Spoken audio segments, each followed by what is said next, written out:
Hi, I'm Leslie Meredith with Breakbulk Events and Media, and I'm here in the studio with one of our panelists yesterday on blockchain, which was just really a packed house. Welcome, Alexander.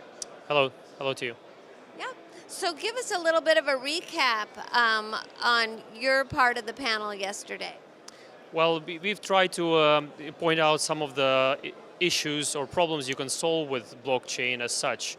It's more a supply chain management, in fact, but in real time, and a distributed ledger that allows it to be transparent, secure, safe, and because it's real time, it solves a lot of cost issues, problems, and inefficiencies.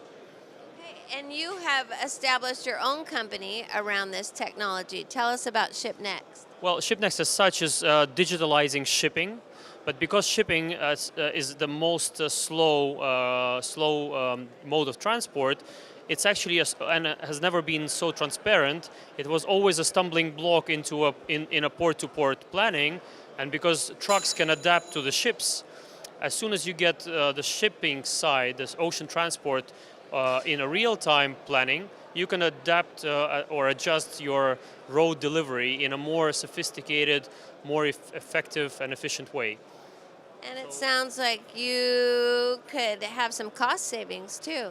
Exactly. So what we are now going into is in June a first electronic blockchain bill of lading that enables you to save on costs of freight, on insurance, to make freight payments more time effective and more secure.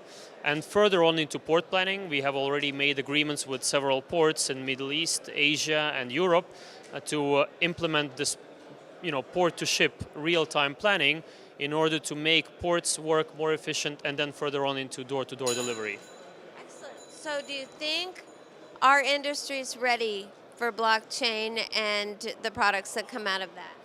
After the panel yesterday, we have already made several agreements on how to implement blockchain into EPC contracting. And one of the use cases would be to monitor in real time the production of all these spare parts and then products they have to deliver at the final destination.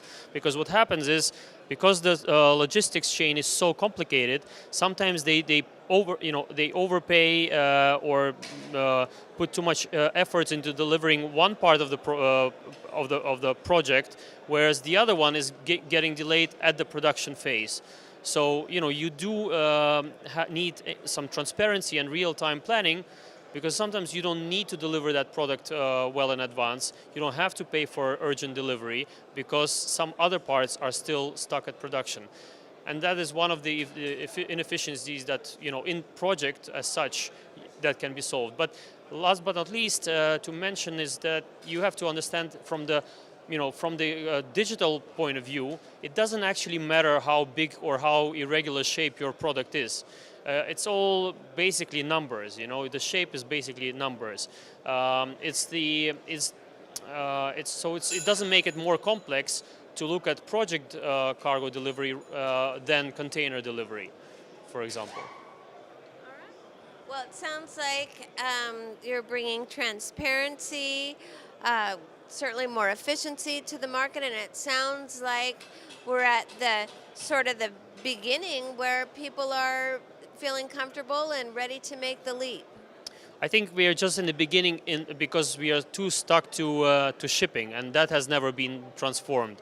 If you look at other industries, the change has already been made, a significant change has been made, and unfortunately we are still in the beginning in the project logistics. But it sounds like you're well placed. Well, we have been investing a lot of time and efforts and money into this for the last 2 years, so we have made a big advance, yeah. That's fantastic, and we're glad you're here, and so happy that you've shared your knowledge with us. Thank you.